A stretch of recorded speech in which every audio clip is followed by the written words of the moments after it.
Welcome to Revenge with Lyra. You are just temporary. Those were the words my only son spat at me after 15 years of sacrifices, sleepless nights, and working double shifts just to keep him fed, clothed, and safe. 15 years I raised him alone, while his father disappeared without so much as a phone call. 15 years of birthdays without a gift, parent-teacher nights with only me in the room, hospital stays with no one to hold my hand but my own trembling fingers. And yet, the moment his father reappeared, with his shiny new wife and her painted smile, my son turned to me and called her Mom. When he slid those adoption papers across the table, my heart cracked. He didn't even look ashamed. She's better at it than you. You were just temporary. My name is Lena Whitmore. I'm 38 years old. And if you think you know how this story ends, stay tuned. Because what none of them realized was that by signing those papers, they had just destroyed everything they thought they were gaining. What happens when the family you built rips itself away from you? What happens when betrayal becomes the sharpest knife, one you never thought your own child would wield? I didn't scream. I didn't beg. I didn't even let the tears fall in front of them. I just smiled. A quiet, broken, dangerous smile. Because while they were celebrating their new, perfect family, I was already making my first call. And when the truth finally surfaced, they would understand. I was never the temporary one. I was the foundation. And without me, they were about to collapse. The ink on the adoption papers wasn't even dry when they invited the neighbors over for a celebration dinner. I wasn't included, of course. My son, their new son, sat at the head of the table like a prize they had just purchased. I drove past their house that night. The lights glowed through the curtains. Laughter spilled into the street. My son's voice rang out, calling her Mom. Each syllable landed like a knife in my chest. But I didn't cry.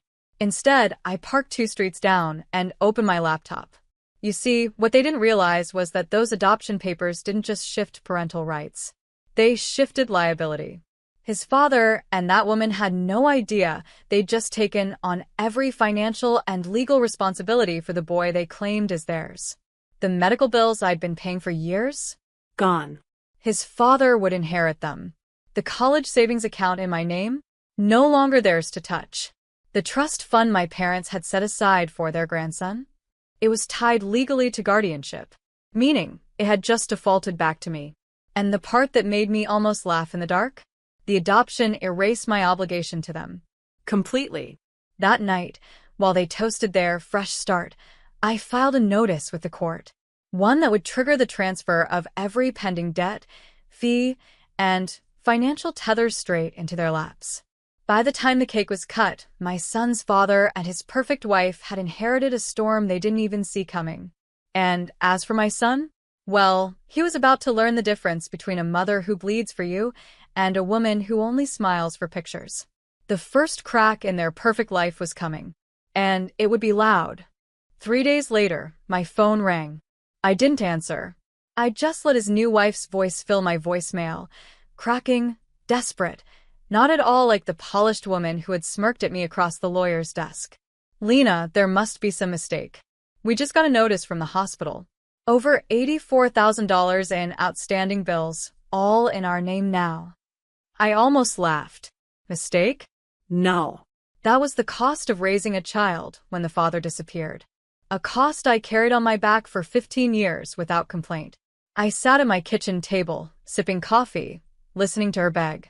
She wanted me to explain, to fix it, to help.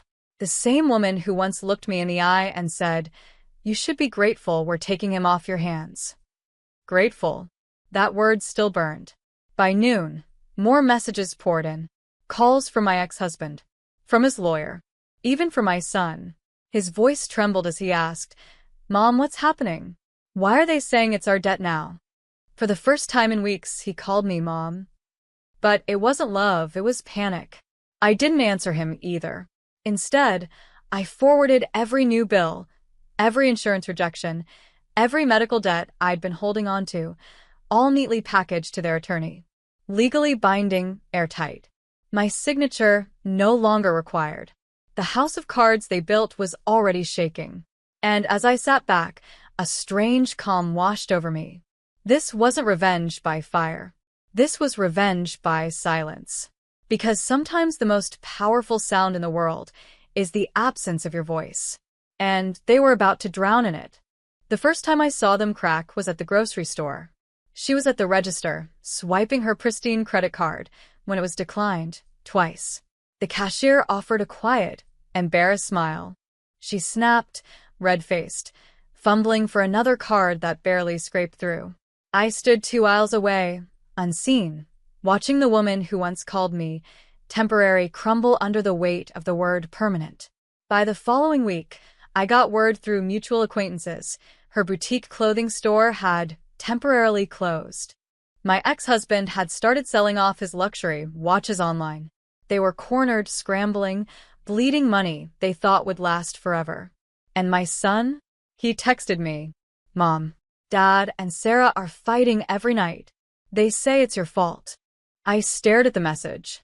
My thumb hovered over the keyboard. For years, I would have rushed in, defended myself, explained, tried to win his heart back. But not this time. Instead, I typed 3 words. Actions have consequences. And I hit send. That night, I sat in bed and scrolled through my old photos of him, his first steps, his gap-toothed smile, the messy birthday cakes I made with my own tired hands. I whispered into the dark, "You'll understand one day, my son. Maybe too late, but you will." Because what his father never taught him was loyalty. What his new mother never gave him was sacrifice. And what they all failed to realize was that my silence wasn't weakness. It was strategy. Every debt notice they opened, every angry call from creditors, every broken luxury was another reminder that while they laughed at me, while they erased me, I was building the quietest, sharpest weapon of all. Not anger, not hate, proof. And the proof was burying them, one bill at a time. It didn't take long before their desperation reached my doorstep. One rainy evening, as thunder rattled the sky, I heard the knock. My son's voice trembled through the door. "Mom, please. We need help." I froze. For 15 years, I had been his safety net, his shield, his mother. Now, he stood outside with the woman who had called me temporary, her designer coat soaked, mascara streaking like war paint. And beside her, my ex-husband, silent, jaw tight, eyes darting anywhere but mine. I opened the door just enough to meet their faces in the light. Sarah spoke first. We need a loan. Just something small. We'll pay you back. You're his mother. You can't just let him suffer like this." Her voice cracked on mother. My son's eyes pleaded. For a split second, my heart ached, because love doesn't vanish, even when it's betrayed. But then I remembered the papers he signed. The words, "You were just temporary." So I smiled. Calm. Controlled. "You signed away your loyalty, remember? You chose temporary." His face went pale, lips parting as if the words finally echoed back at him. Sarah hissed, "You can't do this. We'll lose everything." I leaned closer, whispering so only my son could hear. "Everything you lose now is everything I gave up to raise you alone. Maybe now, you'll learn what those years were worth." Then I closed the door. I stood there, my hand pressed against the wood, listening to the muffled sobs, the angry shuffle of footsteps fading into the rain. My chest heaved, not with triumph, but with the kind of sorrow only a mother knows, the pain of watching your child choose poison and beg for antidote. But I couldn't open the door again, because true lessons aren't taught with hugs. They're carved by consequences. The fallout was swift. Within weeks, Sarah's reputation as the perfect stepmother collapsed. The adoption deal she had flaunted at brunches, her proof of victory, was now her undoing. Agencies she worked with cut ties. No one wanted to be associated with fraud tied to financial misconduct. My ex's new family business crumbled under the weight of unpaid debts. And my son? He became invisible in their chaos. The boy who once sneered at me now stood in courtrooms, his voice shaking as lawyers recited his choices back to him. I wasn't there to gloat, but I heard every word from my attorney. He willingly transferred guardianship to the stepmother, they repeated. He willingly voided his rights to his biological mother's estate. Willingly. That word echoed through the chambers like a gavel on stone. At night, my phone lit up with his messages. Mom, I didn't know what I was signing. Mom, she tricked me. Please, I just want to come home. Home. The same home where I once patched his scraped knees, where I worked double shifts to keep food on the table, where birthdays were celebrated with homemade cakes because money was tight, but love was full. And now he remembered it. But memories don't erase betrayal. I typed back, fingers steady. You told me I was temporary. And I believed you. I didn't press send. Instead, I saved the draft. My hands trembled not from rage anymore, but from grief. Because revenge doesn't silence the ache of motherhood. It only sharpens it. Still, I knew this. He had to sit in the wreckage of his choices. Only then could he understand the weight of what he threw away. And until that day, my silence was the loudest lesson I could give. The silence cut deeper than any words. Weeks passed, and each one carved another line across my heart. He kept calling, sometimes angry, sometimes begging, sometimes whispering apologies I had once dreamed of hearing. But every ring was a reminder. He had chosen her. He had chosen papers over flesh, signatures over blood, and a stranger's promise over the woman who never abandoned him.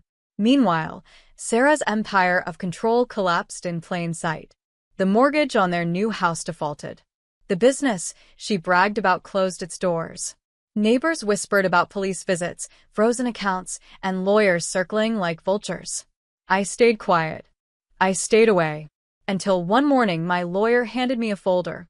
Inside, final documentation.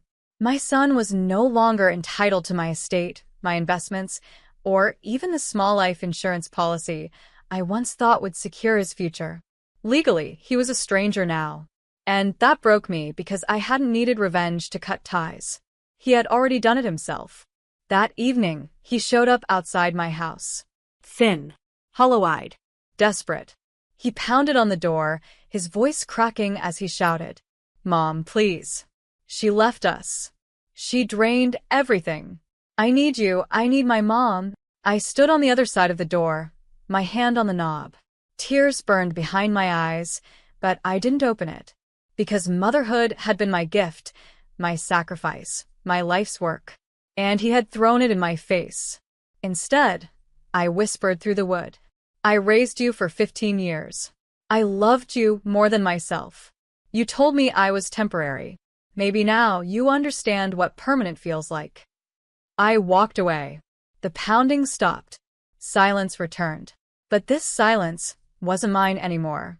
It was his. The final page of this story wasn't written in anger. It was written in peace. Months passed, and I built a new rhythm, one without him. Therapy helped me release the guilt I had carried, the self-blame that whispered I wasn't enough. Friends surrounded me with warmth, reminding me that family isn't always bound by blood, but by respect. News of Sarah drifted back in fragments: eviction, lawsuits, even whispers of fraud. My son was seen at shelters, odd jobs, trying to piece together a life that had unraveled because of the very choice he thought would save him. It hurt to know he had fallen so far, but it wasn't my burden to carry anymore. I had carried him, alone, for 15 years. And he had signed it all away with one cruel sentence: "You were just temporary." So I became permanent in my own way. Permanent in my strength, my independence, my refusal to bow to those who broke me. I poured my energy into a scholarship for single mothers, making sure no woman would ever feel as abandoned and invisible as I had. One evening, walking home under the glow of streetlights, I passed him on the corner. He looked at me like a ghost, his lips parting as if to call me mom again. But I just kept walking. My heels clicked against the pavement, steady, strong, unshaken. Because the truth was simple. I wasn't temporary. I was forever. And he was the one who chose to erase me. My justice wasn't revenge. It was peace. And it was mine to keep.